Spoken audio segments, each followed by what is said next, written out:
नमस्कार दोस्तों, आज हम लोग फिर से एक नए टॉपिक को लेकर उपस्थित हुए। इस टॉपिक का नाम है यूपीएससी मुख्य परीक्षा हेतु संभावित प्रश्न। आज हम लोग जीएस पेपर 1 के संदर्भ में कुछ प्रश्नों की चर्चा करेंगे, भारतीय विरासत और संस्कृति वाले टॉपिक से। चलिए चर्चा आरंभ करते हैं। सबसे पहले देखिए क्वेश्चन क्या है। क्वेश्चन नंबर 1, भारतीय मिथक शास्त्र में त्रिकोण के महत्व का उल्लेख करें।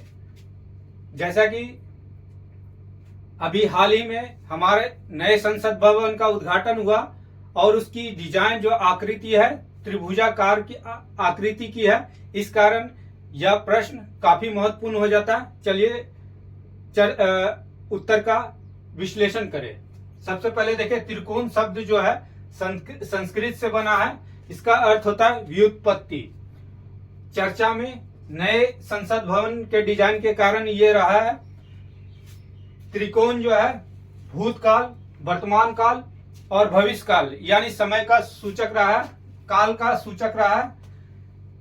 तीनों लोकों, त्रिकोण जो है तीनों लोक यानी धरती, आकाश और पाताल, तीनों लोक का प्रतीक भी माना जाता है हमारे माइथोलॉजी में। अगर त्रिकोण का शीर्ष ऊपर की ओर हो, इस डायरेक्शन में हो, तो यह भगवान शिव का प्रतीक माना जाता है और साथ ही यह मुक्ति का भी प्रतीक माना जाता है। अगर त्रिकोण का डायरेक्शन नीचे की ओर हो, शीर्ष नीचे की ओर हो, तो यह देवी या शक्ति का प्रतीक माना जाता है।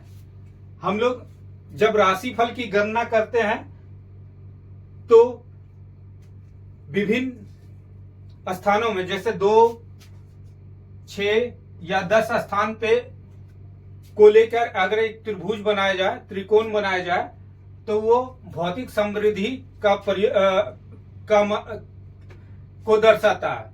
इस प्रकार 150 शब्दों में यह उत्तर लिखने के लिए काफी है।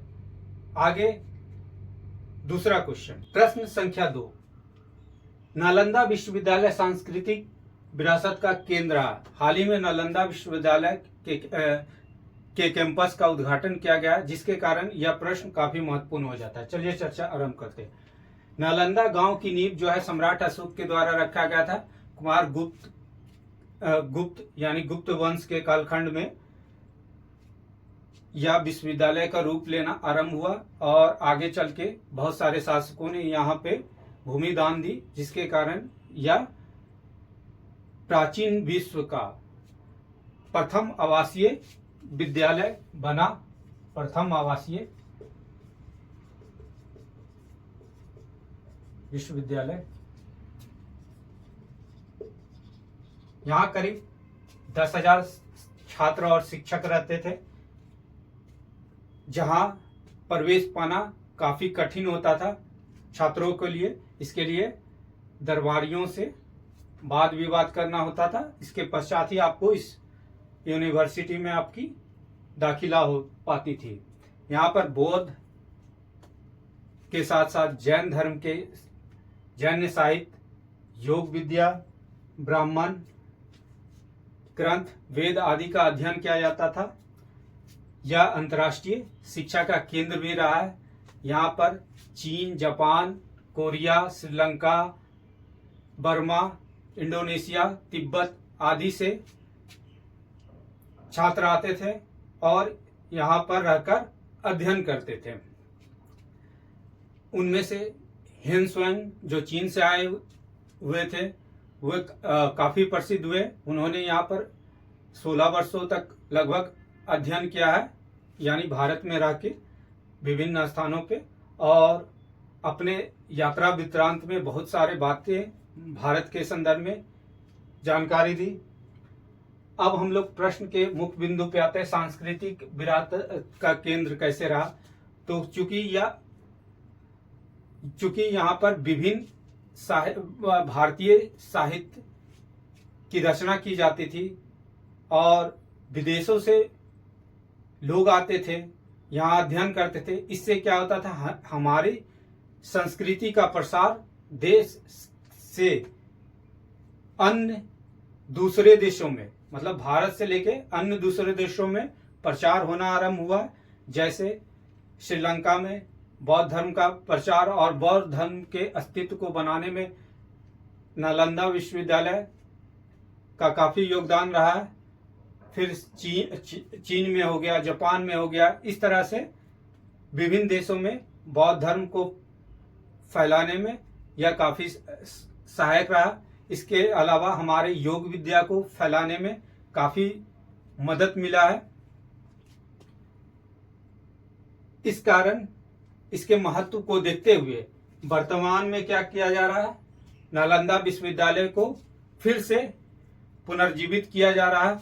अभी हाल ही में इसके कैंपस का उद्घाटन किया जा चुका है और ये भारत के लुक ईस्ट और एक्ट ईस्ट पॉलिसी को सिद्धार्थ मतलब कहने का अर्थ हुआ इसको इम्प्लीमेंट करने में, इसके लागू करने में काफी सहायक हुआ। तभी आसियान के देश इस विश्वविद्यालय को पुनर्जीवित करने के प्रति काफी रुचि दिखाई है। और प्राचीन काल में भी शैलेंद्र शासकों ने यहाँ पर योगदान दिया है विश्वविद्यालय के निर्माण में। इस प्रकार से हम लोग इस प्रश्न के विभिन्न पहलुओं की चर्चा करते हुए 150 या 250 शब्दों में उत्तर दे सकते हैं। प्रश्न संख्या 3, मध्यकालीन स्थापत्य कला का दृष्टिकोण समन्वयकारी था, स्पष्ट कीजिए। 150 शब्द और 10 मार्क्स के क्वेश्चन है। तो सबसे पहले समझेंगे समन्वयकारी कैसे था कि मध्यकालीन वास्तुकला पर या स्थापत्य कला पर इंडो इस्लामिक शैली के साथ साथ प्रांतीय शैली, यूरोपीय शैली, बौद्ध शैली आदि का प्रभाव देखा गया है। इस कारण इसे समन्वयकारी कहा जा सकता है। उदाहरण के तौर पर देखें, जब तुर्की आक्रमण हुआ, यहाँ तुर्कों ने यानी दिल्ली सल्तनत का स्थापना हो गई, तब मेहराबों का निर्माण किया गया। तो इस मेहराब निर्माण शैली में भारतीय सहतीरी शिल्प कला के साथ साथ तुर्की मेहराबी कला दोनों का प्रयोग किया गया। यानी आर्क्वेट शैली के साथ साथ, आर्क्वेट यानी धनुष के आकार इस प्रकार के साथ साथ त्राव्यत शैली का भी प्रयोग हुआ। आगे चल के प्रांतीय शैली का समावेश हुआ। प्रांतीय शैली में कौन कौन आते थे? बंगाल, गुजरात, जौनपुर आदि। तो इस शैली का उदाहरण देखें तो सरकी, जो जौनपुर का शासन था, सरकी वंश का, यहाँ जब भवनों का निर्माण किया गया था तो भवनों में भारी ढलावा दीवारें, मतलब ऐसे छोटे गलियारे, छोटे रास्ते आदि का समावेश देखा गया। यही आगे चल के दिल्ली सल्तनत के बिल्डिंगों में भी इसके प्रभाव को देखा गया। फिर जब मुगल काल आया, मुगल काल में बौद्ध शैली के साथ साथ यूरोपीय शैली का भी समावेश हुआ है।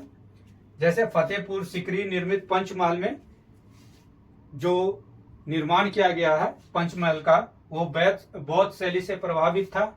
आगे चल के पीतरादुरा, जो एक प्रकार का अलंकरण का कार्य था, मतलब ये दीवार है, दीवार के बीच बीच में संगमरमर पे कुछ फूल पत्ती बनाया जाता था, जिससे पीतरादुरा कहा जाता था। यह मूलतः इतावली शैली, मतलब इटली से शैली से संबंधित था, जिसका प्रयोग जहांगीर के कालखंड में आरंभ हुआ, शाहजहां के कालखंड में या व्यापक रूप में देखने को मिला।